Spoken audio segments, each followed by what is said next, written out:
Started. So, welcome everyone. Thank you for joining us once again this evening. We are doing another live virtual cook-along cooking class here from Willamette Valley Kitchen Company in downtown Salem, Oregon. My name is Chef Amy.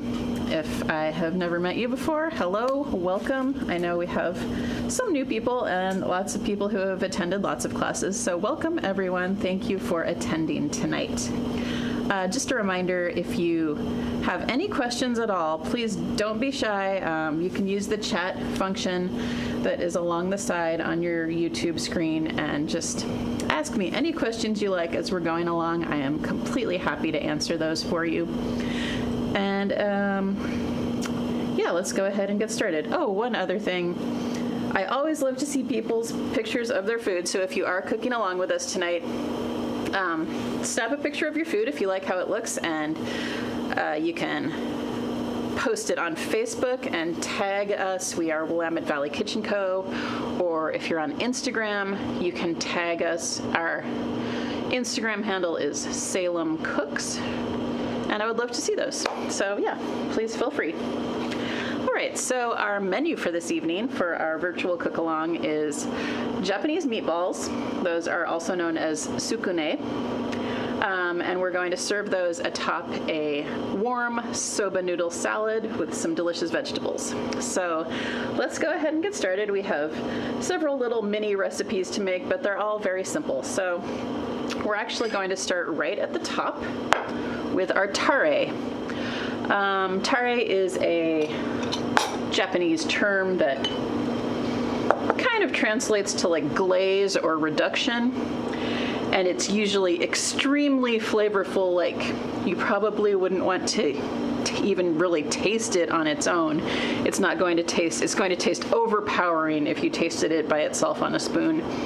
But super flavorful, and it is often used, most commonly used as a glaze where it would be like brushed onto grilled foods. And we're kind of doing a similar thing here, although we are just going to be sauteing our meatballs in a skillet, but then we are going to glaze them with the tare.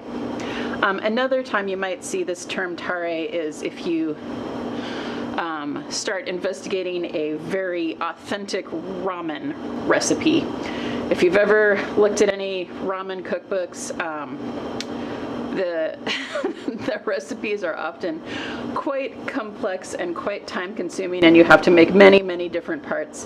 And often in ramen recipes there is a tare that is part of the recipe, and what they will do in a ramen recipe with tare is they'll put like a small spoonful of it into the bottom of the bowl when they're constructing the ramen, and it's almost like a flavor boost for the broth. So the broth will be flavorful on its own, but then they use a small spoonful of the tare to even boost up the flavor and the umami even more. So let's go ahead and mix up our tare. It is 5 ingredients, and I'm just going to use a tablespoon here. I'm actually going to put the brown sugar in first, even though it's listed 4th, because it's the only dry ingredient. So I'm going to use my measuring spoon while it's still dry before I get it wet with all the other ingredients. So you want 2 tablespoons of brown sugar. I'm just using regular light brown sugar here, but if you have dark brown or if you have muscovado, they're all going to work great.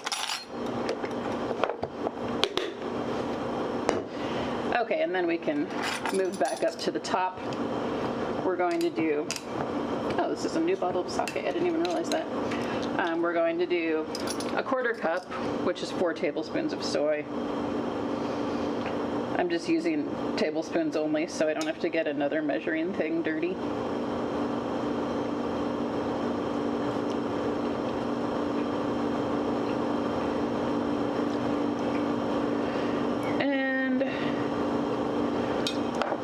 Do the same amount of mirin. Oh my goodness, I didn't get my mirin out of the cupboard. I will be right back.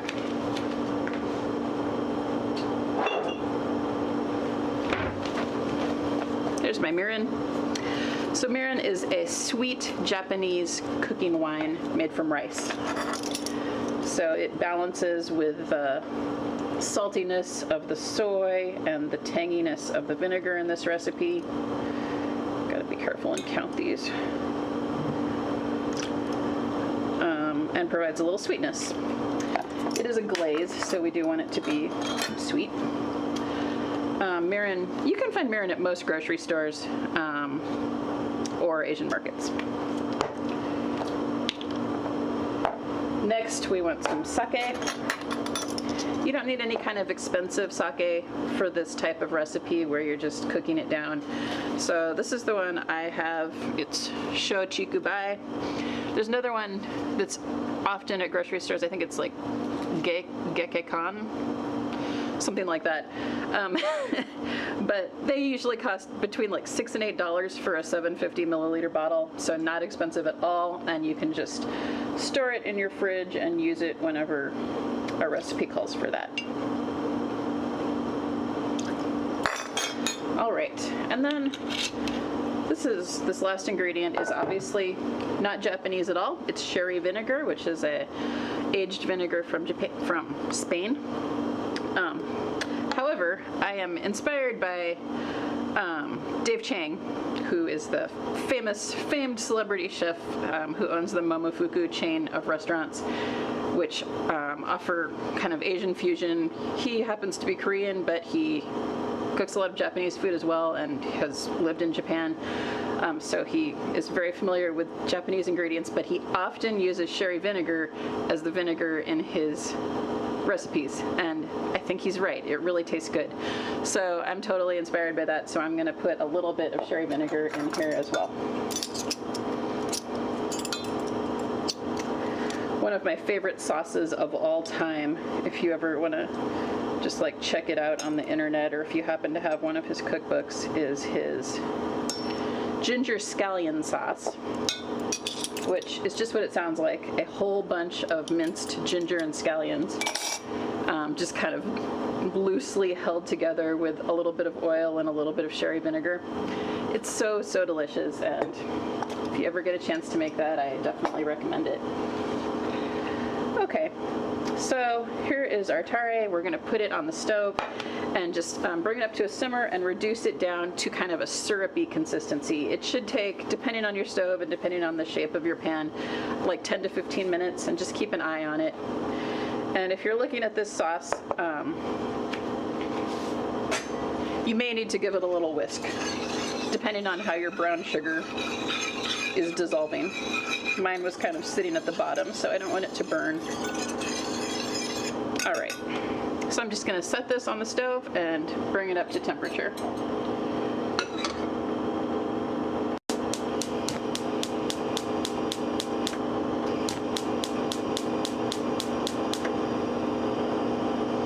You can have it on pretty high until it comes to a boil, and then maybe reduce the heat down a little bit just to keep a simmer.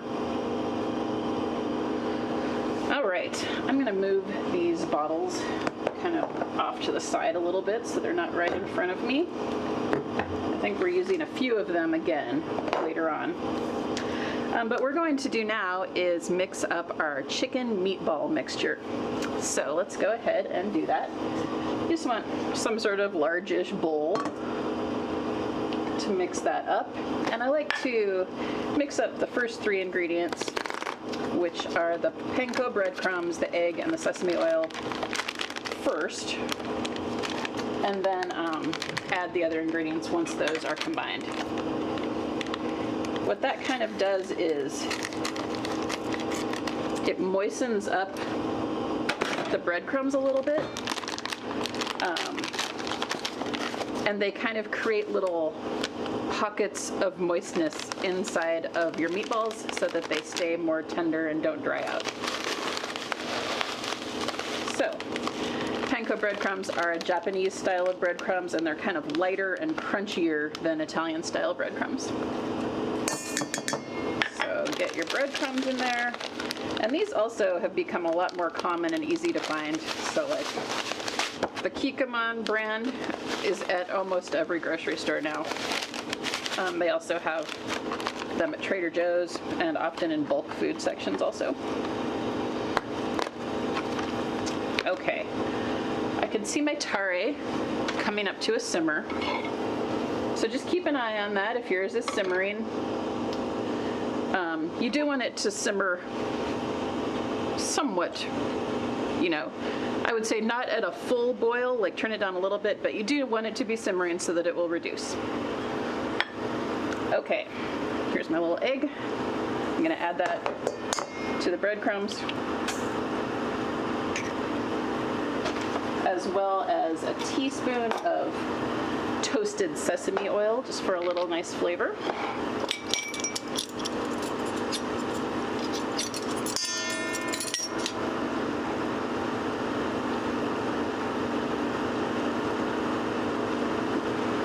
Just making sure I have that amount right.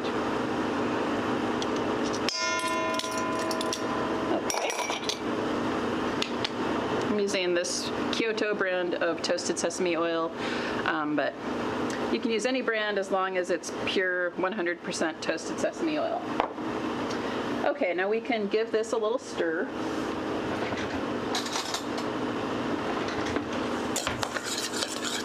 And again, like I said, just stir that up so that the moisture in the egg kind of combines with your breadcrumbs, and that will keep your meatballs nice and moist. Okay, so there's, that should look kind of clumpy at this point, but that's fine. Now I have my scallions. 5 scallions, they're cleaned up already. And I'm going to put the white/light green parts, so the root end, I'm going to mince that and put it into this bowl, and then I'm actually just going to keep slicing them, and the green parts will be used just for a fresh garnish on top of the dish at the end. So since I'm slicing them up already, I'm just going to slice the whole thing. So I'll just reserve the dark green parts in a little bowl.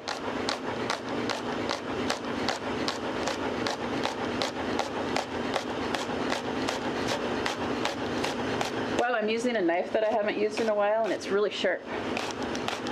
Sometimes you don't realize that some of your other knives are getting more dull until you grab a nice, fresh, sharp knife.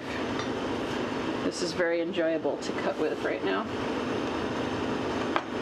Okay, so here is my white and light green parts going into my meatball mixture. And then, like I said, I'm just going to keep on slicing these the rest of the way, and that will be garnish.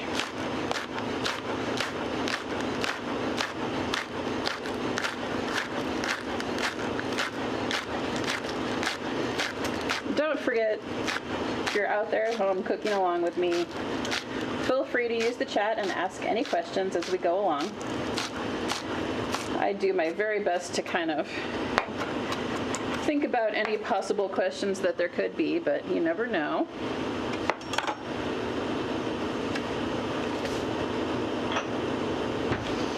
Okay, so your green parts of your green onion, just put into a little bowl, and we will use those later.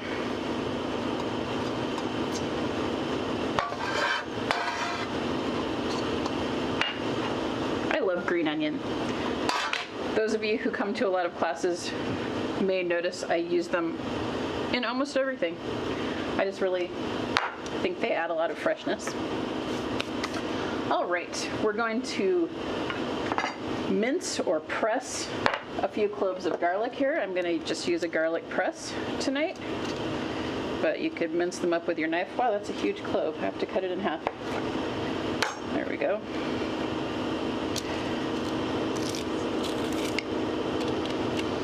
So this is 4 cloves of garlic, so it's going to give a nice strong garlic flavor to this. I am looking over and noticing that my tare is really boiling here, so don't forget to keep an eye on that and just give it a little swirl. It's almost like bubbling over. There we go. Oh, I can see it getting thicker. It's noticeably thicker. I think it's actually almost done. When you kind of swirl it around the pan, if it sticks to the side and looks kind of like honey, then it's getting close. We'll just leave it on there for a couple more minutes. And again, as I mentioned, tare is not really very delicious to taste on its own. It's too strong. So don't. Don't even try it. Your mouth will be overwhelmed with flavor. We'll wait until it's actually on the meatballs and you'll see it's very delicious at that point. All right, we need a little bit of ginger. You're looking for around a tablespoon. So I'm just gonna peel this end of my ginger root with a spoon. I just use a teaspoon to peel. The amount that I think is gonna be about a tablespoon. I'm gonna trim off the end a little bit there. Okay. Get this peel out of the way. And then you can use a grater of some sort, whatever is the best one that you have at home. You need a nice sharp grater for ginger root because it's so fibrous. This is actually a specific ginger grater by Microplane that works really, really well. I'm normally not a one-use gadget type of person, but I don't know if you saw how fast that went through the ginger. So if you are a ginger person and you use it a lot, I definitely recommend this tool. They were out of stock for a long time and now we have them back and it's a great tool. Okay. Ooh. I'm gonna take my tare off. Actually, I think it's almost a tiny bit too thick. It's not burnt, it's still liquid, but I'm actually gonna put like a tablespoon of water from the tap in it just because I don't want it to like solidify into a caramel. Oh yeah. That was literally like a tablespoon, and I don't know if you guys were looking at home and could see that on your screen. This is kind of what you want. That texture, syrupiness. So this is great, this is done, and I'm going to set it aside. And you may notice it smells really, like when you reduce soy sauce, it's so intense. So don't worry, that's how it should be. All right, we're gonna season this with a little bit of salt.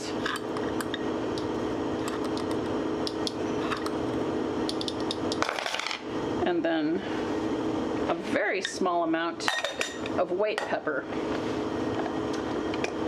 I like white pepper in certain Asian recipes, and this is one of them that I really like how it tastes. So I love to use that in here, but if you don't have white pepper at home, I think I said on the shopping list, it's not going to taste the same, but black pepper will also be perfectly fine in this recipe. White pepper is pretty intense in its flavor and aroma, so we're just using a small amount. Okay, everything is in here but the ground chicken. So if you want to, you can kind of stir up this kind of flavor base just so it's all, you're not going to end up with a big chunk of ginger in one of the meatballs or anything like that. And then we can add in our chicken. I just have a pound of ground chicken in here. I was kind of surprised because normally I try to find like the highest level fat of ground chicken that I can find at the store, just so that it stays moist. But this one that I've been getting, which is Isernio, which is really like the only kind I could find at my grocery store, says that it's 96% lean, which seems really lean to me. However, I find that these turn out just fine and I don't feel like they're too dry at all. So I've been happy with it.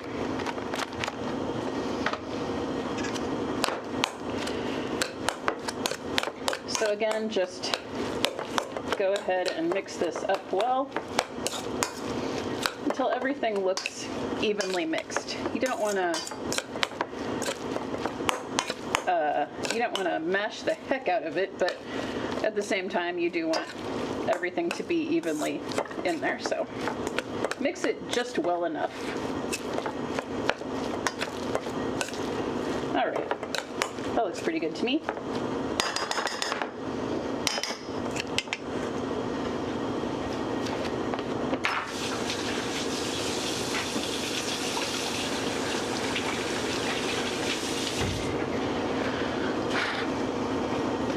Not sure exactly why I just washed my hands so well, because I'm going to just touch this chicken right now.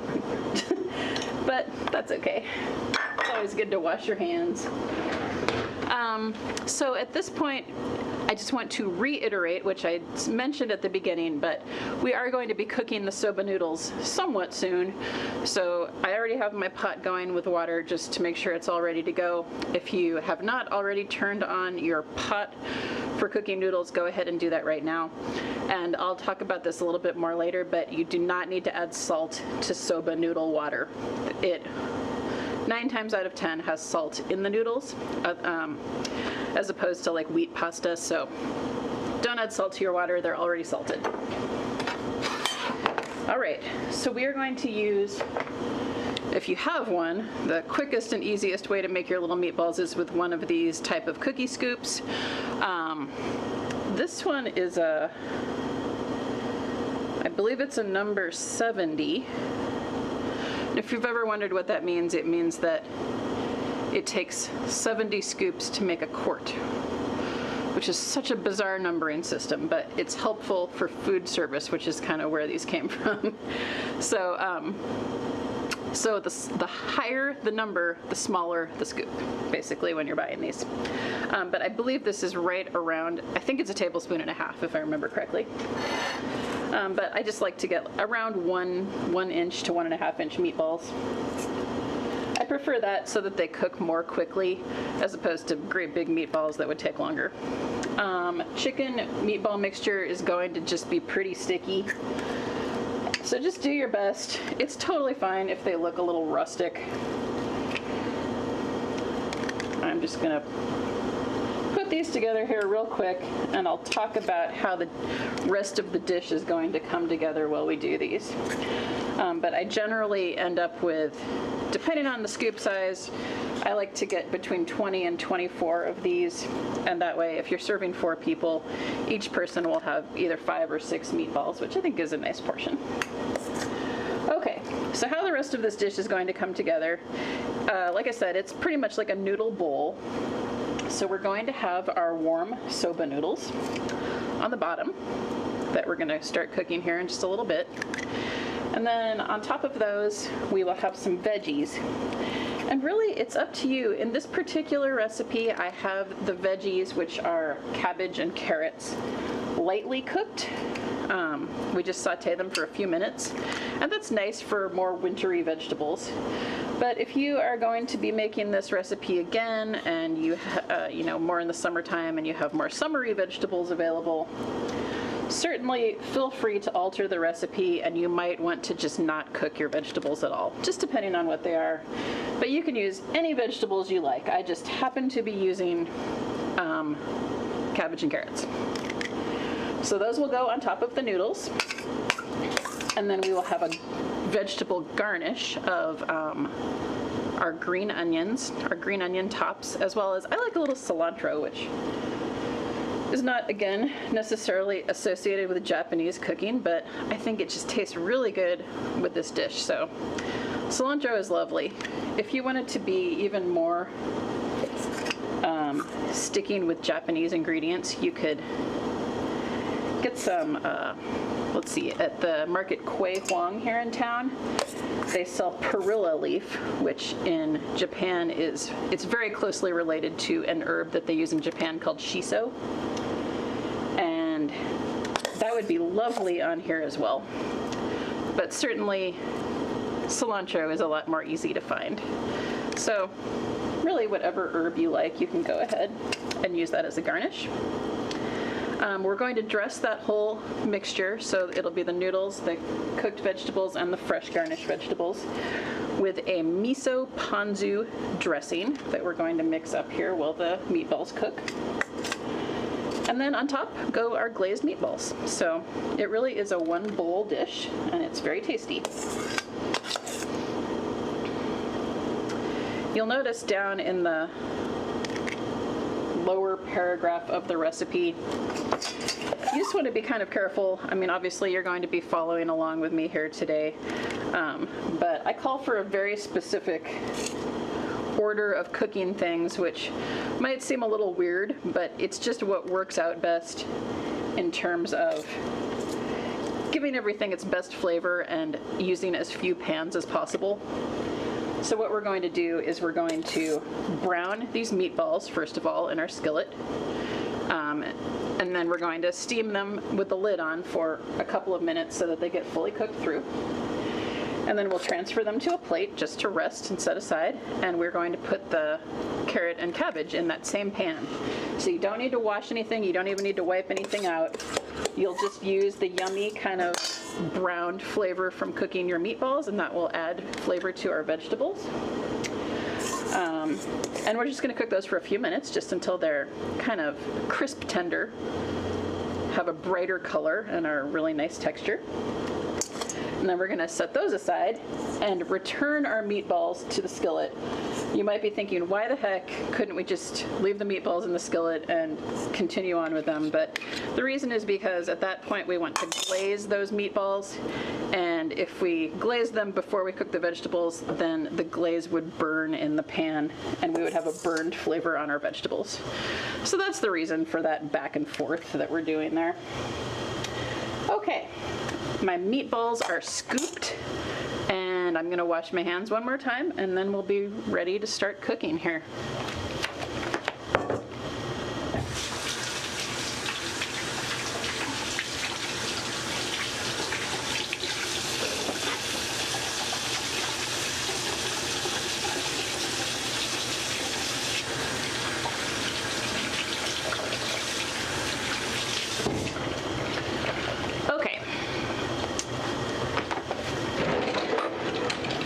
Grabbing a timer because I want to make sure that I time the cooking of the buckwheat noodles.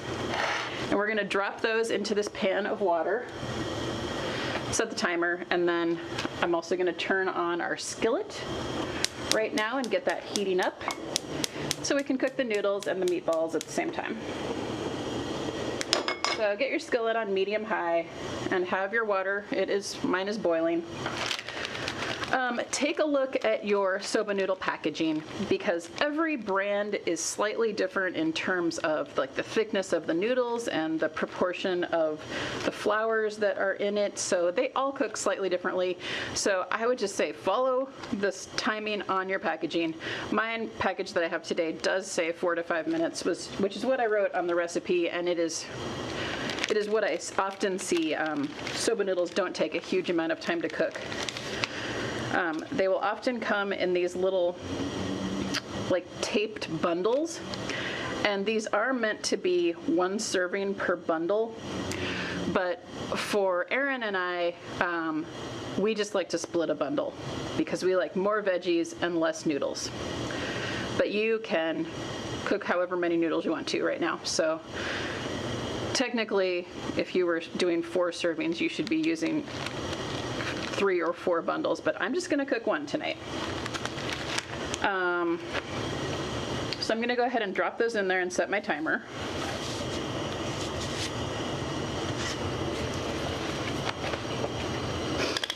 So I mentioned soba noodles are made out of buckwheat. However, it is very, very rare to find 100% buckwheat soba noodles.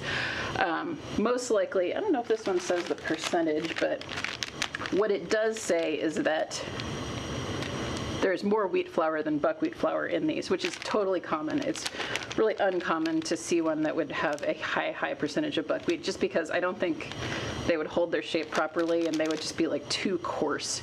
So these are not gluten-free is what I mostly want to say. Even though they're called buckwheat noodles, they are not 100% buckwheat noodles. So don't serve them to your gluten-free friends. They might be mad at you. And yes, I already mentioned you don't need to salt the water. Unless, I mean, look at your packaging. Mine definitely has salt in the ingredients. I did see one package when I was shopping around for these that said unsalted, so I suppose if they are unsalted, you might want to put a little salt in your water. Okay, I have my skillet heating up here, and I'm going to add a little bit of vegetable oil. I'm using about 2 tablespoons, I'm not measuring it, but you just want it to coat the bottom of your pan well. And just kind of gently transfer your meatballs once the oil has a second to heat up. They'll be really tender and sticky at this point, but once you get a sear on one side of them, they hold together nicely and they're just fine. So let's see. I'm actually just going to kind of gently roll them into this pan. Hopefully that will work out fine for me. Oh, they're so sticky, they don't want to roll. That's okay, I'll get them in there.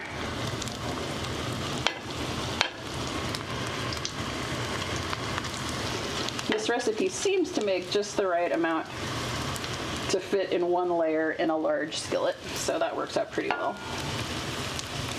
Don't have them sitting on top of each other. If one of them, oh, I had an escaping one. I'm gonna grab it.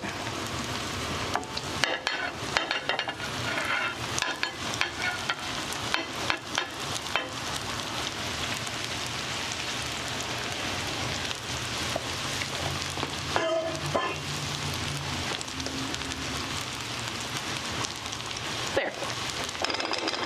All right.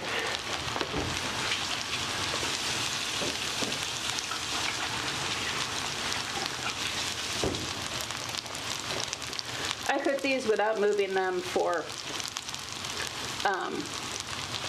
about 3 minutes, and then turn them. They should be nicely golden brown on one side by that time, and we'll turn them and cook them for another 3 minutes. So that's going to give us a nice golden brown coating on most of the meatball.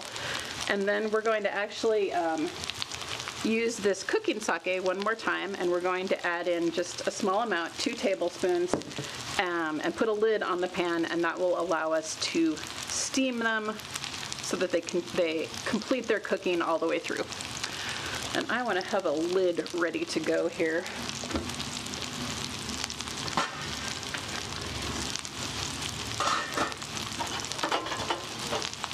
I keep using this pan over and over again that has no lid. So I'm going to use a skillet as a lid. Okay, so we have our soba noodles cooking, and we have a timer going. It's going to go off in 7 seconds, actually, so we'll progress back onto those. So, interesting thing about soba noodles is that, unlike wheat noodles, you definitely want to rinse them really well under cold water. So I'm gonna grab the spoon. I'm gonna just make sure that they're tender, which they are. I can tell they're tender. I'm gonna go over to the sink and pour them into a strainer. Have my strainer ready to go here. And then I'm just going to rinse them really well under cold water, and I'll be right back and tell you why I'm doing that.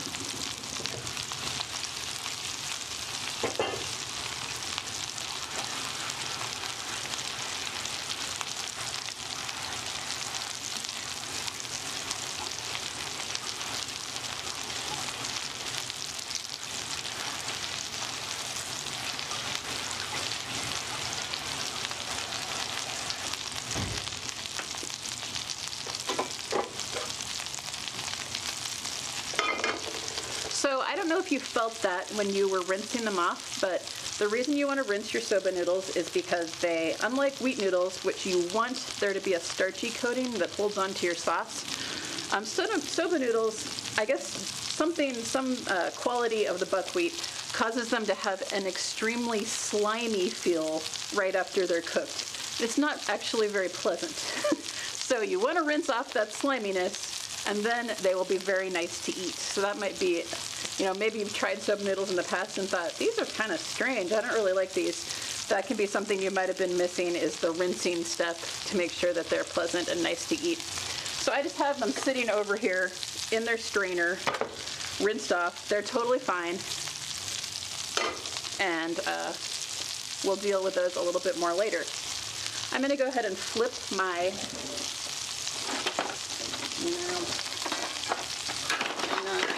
there it is. I'm going to go ahead and flip my meatballs.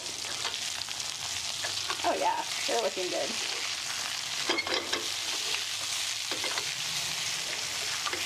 I kind of get most of them flipped just by tossing them around like this. And then if there's any scragglers, I'll flip them by hand.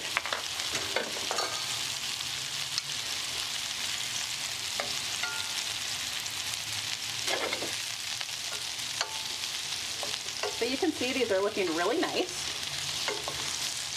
If you're flipping them by hand like this and using a pair of tongs, they definitely still feel tender, so be gentle with them as you're flipping them, but they're holding together perfectly nicely for me. Oh, get over there, little guy. There we go. And we're getting a nice, beautiful color on them, so that's going to give us a very tasty little meatball. Okay, so they're all flipped. We'll cook them for a few more minutes on that side. I'm going to set a timer so I don't forget about them. 3 minutes on my timer.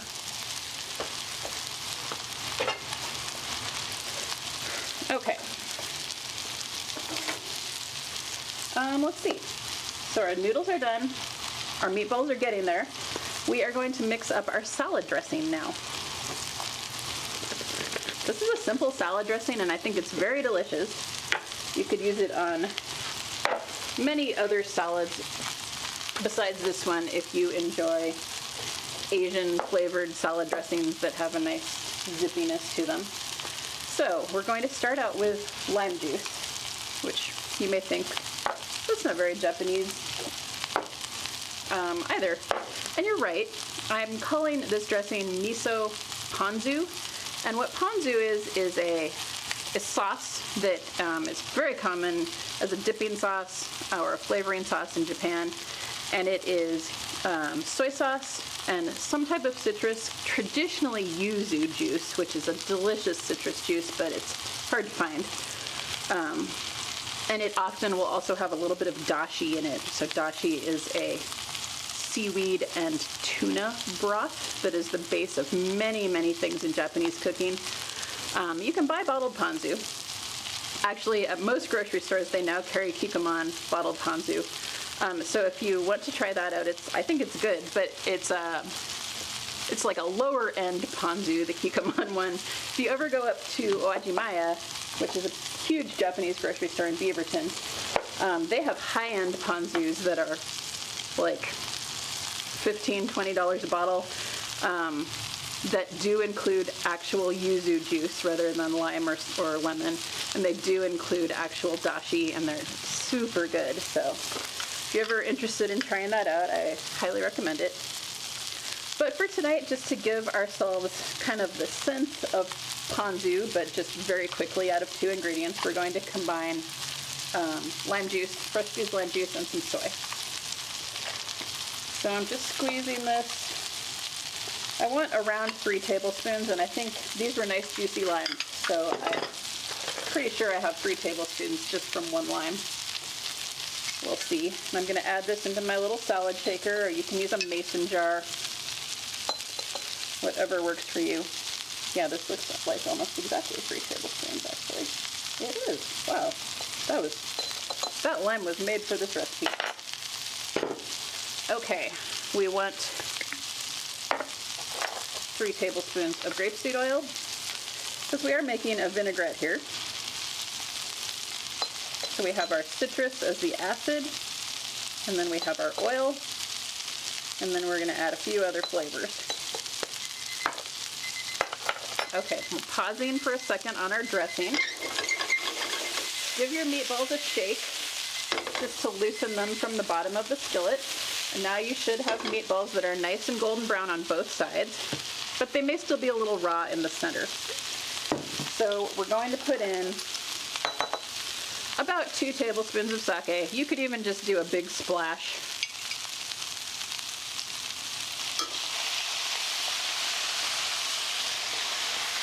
And then immediately put a lid on that and turn it down.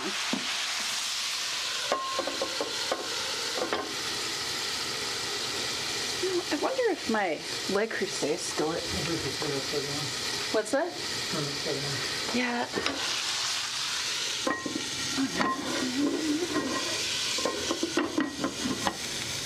Oh, that's pretty good. All right, we got it. And set your timer once again. Let's see, 3 to 4 minutes should be good for getting those steamed so they're cooked all the way through. Okay, back to our dressing. We have in lime juice and oil right now. We're gonna add some soy sauce. So the combination of the lime and the soy is going to give us the ponzu flavor.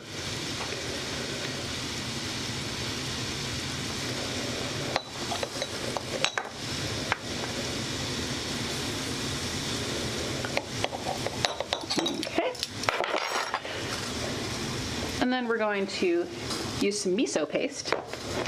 So we have soy and miso in this dressing. It's very savory and flavorful.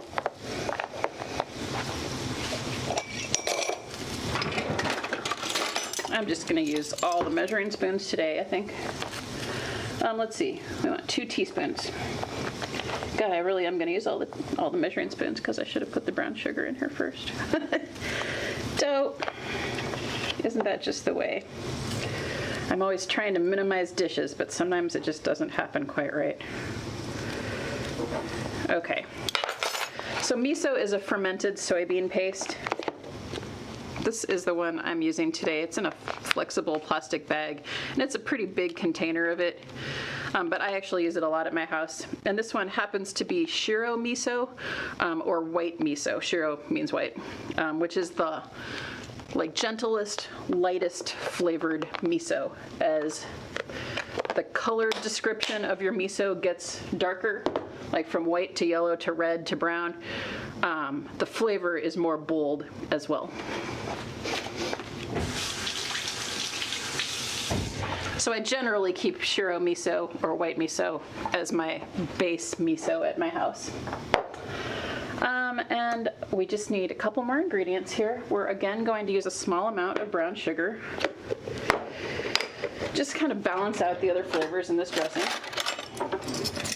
I'm really not lying, I'm using every measuring spoon set in my kitchen. Hopefully at home, maybe you were a little smarter and more organized than I am. Gee whiz. Okay, and then optional ingredient, if you like some spice, you could throw in a teaspoon or so of some sort of chili paste, such as, I like to use sambal oelek, which is chili garlic sauce, or you could use a sriracha, and that's totally to your taste. I suggested a teaspoon, but you could use whatever amount that you like. And then when we're eating this at our house, we often will put a little chili in the dressing, and then also sprinkle a little chili around on top of our dish at the end. We like chili a lot, so whatever works for you. So I have my little salad shaker here. I'm just gonna close this up and give it a good shake. Get the sugar and the miso dissolved so that you have a nice vinaigrette.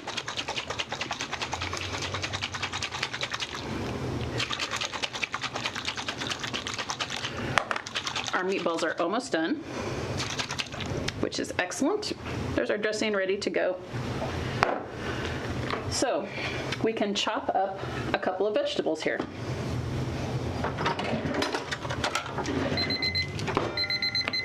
I have a half a cabbage and a carrot, and I'm going to chop those in just a moment.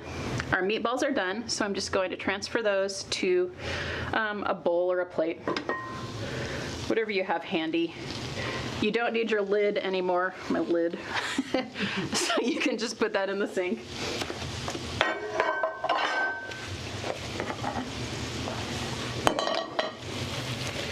There shouldn't be a lot of liquid left in here. I think that has raw chicken on it. So you should practically just be able to pour this out of the skillet onto the plate. Mine has a little bit of liquid left in the pan.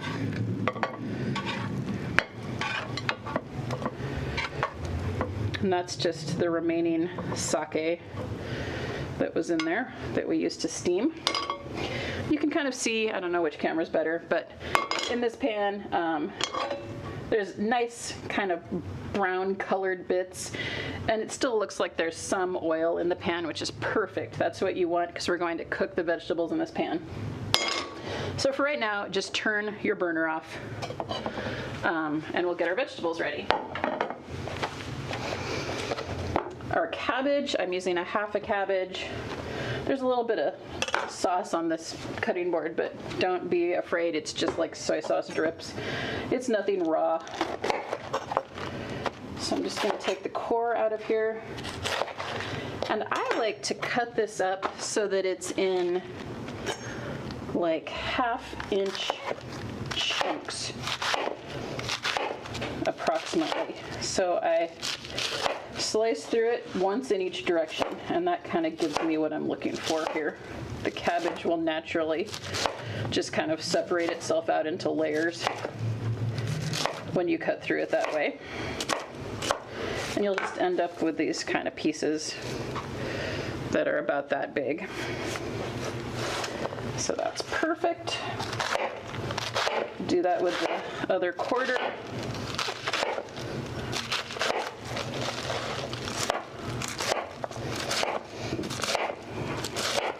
So again, I just want to mention here that the way that Aaron and I like to eat this, we like a hearty amount of vegetables and less noodles.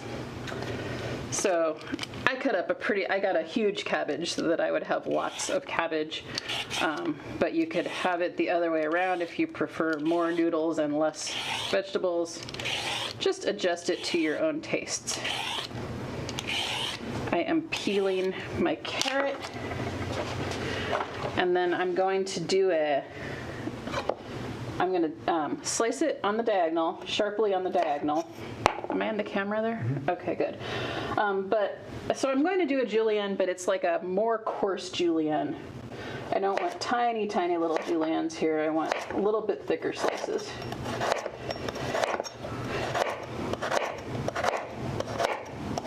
Just because we are going to cook this, so I don't want it to just wilt and fall completely apart. I want it to still maintain some texture and some shape.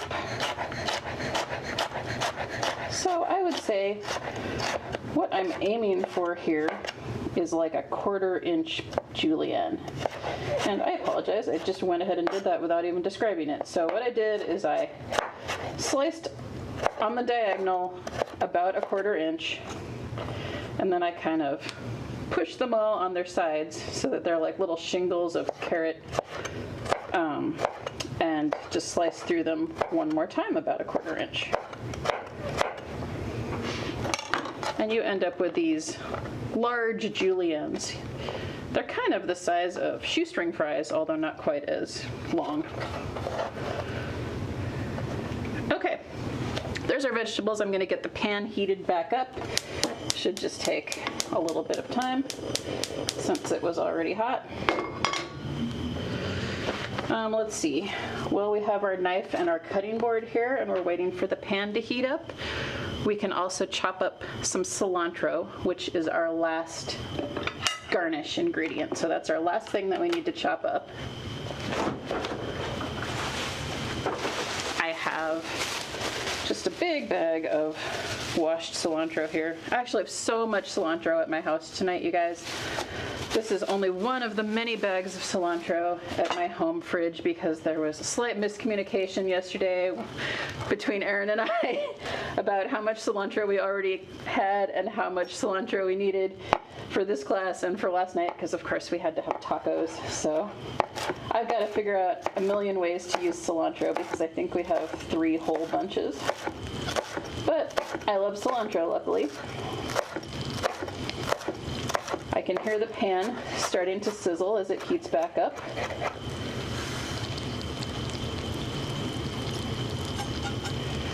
which is great. So once you hear your pan getting hot, take a look at it. Hopefully it should have some oiliness in it, but if it looks pretty dry, which I thought this one had lots of oil, but I think I was mostly seeing sake and it has kind of reduced as it sat there just in the slightly hot pan. So it did look pretty dry. So I'm just gonna add in a little bit more oil so that we don't scorch these veggies. But you can just start transferring all these vegetables into your hot pan.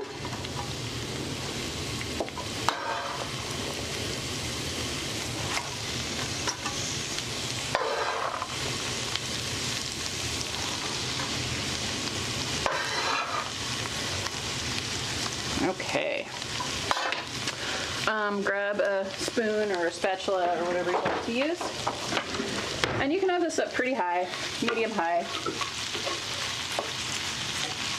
And just give it a little toss and stir fry it for maybe 3 minutes. We'll see how it looks. The moisture in the cabbage is going to kind of deglaze the pan a little bit of any little flavorful bits that it might have had from cooking the meatballs. So we're kind of soaking up all that nice flavor.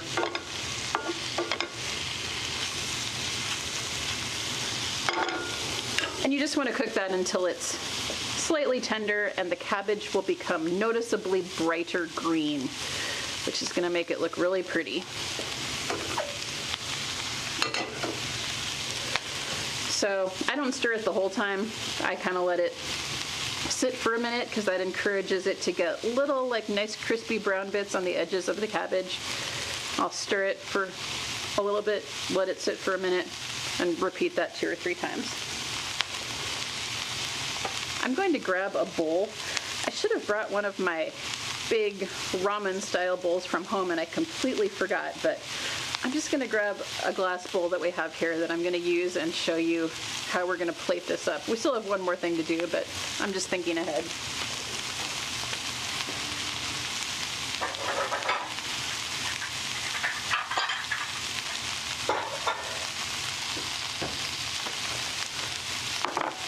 Okay, we can stir our cabbage.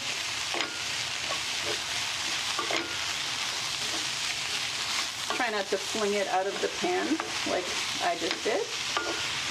You might see a little bit of color starting to happen, which I am seeing just a little bit. I'm going to arrange it down in the pan one more time, and I think 1 more minute will be just perfect. And then over here we have our nearly finished meatballs. They're finished at this point if you want to snack on one, but they haven't been glazed yet. So remember, our first step of this recipe was to make our tare glaze. We're going to use this in just a moment.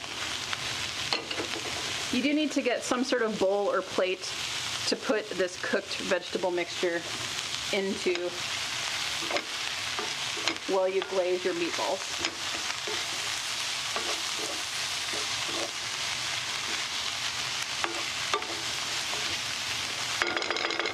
Okay, I feel like these veggies are looking great. So you can just leave the pan heat on because we're going to put the meatballs right back in here, but take your veggies and transfer them to some sort of bowl.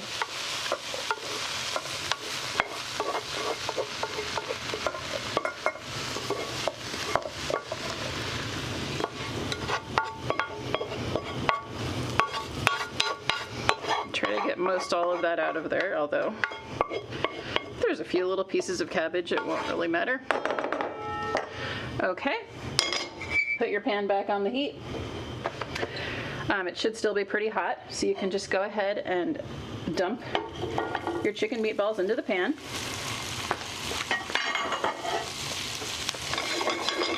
Get them kind of spread out, and then grab your glaze.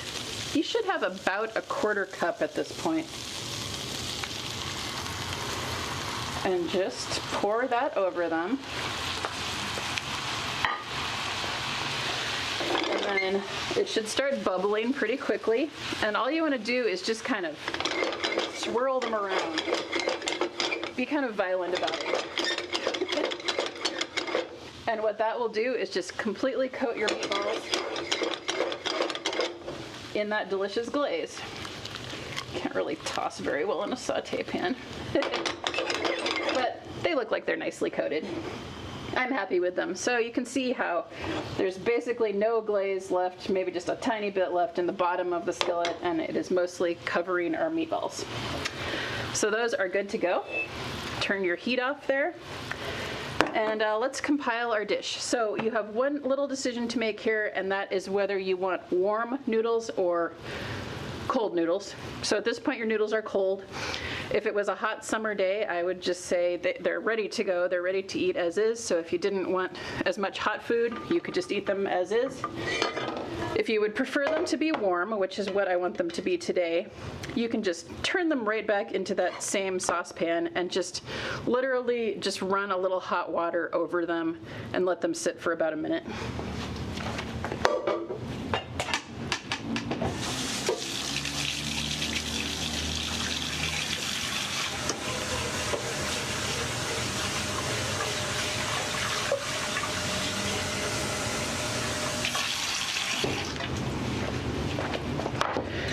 Okay. Oops. So just feel around in there and just feel with your fingers if they are warmed up. And then you can either drain them once again, or I often just kind of pull them out of here with my hands and just kind of shake them off really well.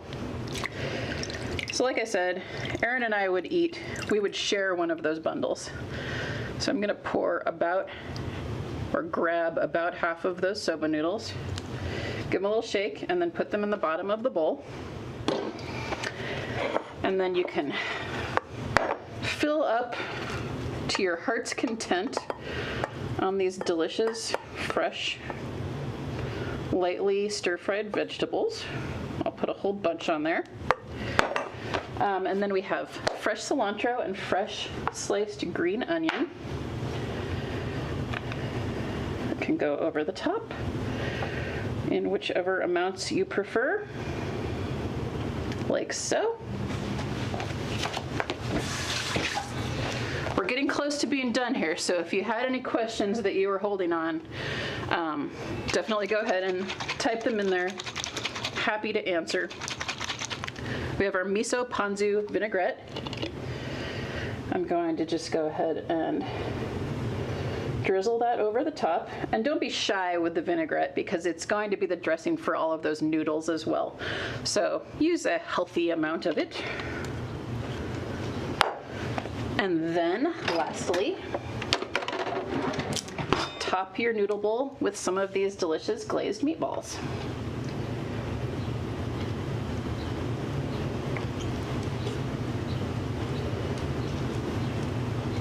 We'll do 6. I actually didn't count how many I made, but I usually do 6. Okay, so here is our, whoa, down lower. Scott says down lower. Does that look good? Okay. So here's our finished product. We have our delicious tsukune Japanese glazed meatballs with our, you can kind of see layers on the side. Our soba noodles topped with our sauteed cabbage and carrots, and then lovely miso ponzu vinaigrette. So I hope you enjoy this meal. I think it's very healthy but really bold, strong flavors. So enjoy, and thank you so much for joining us tonight. We have one class left, which is in 2 weeks. It is roasted shrimp with a tomato feta sauce. It's very delicious. It's Greek inspired, really, really tasty. So if you haven't already signed up for that one, go ahead and do that. And then most likely we will be taking a little break after that, and we're going to have a little bit of a kitchen renovation project here, which I don't know if I've mentioned yet on camera, but it's very exciting. So that will be happening in the store soon. All right, thank you so much for joining us tonight, and enjoy your dinner.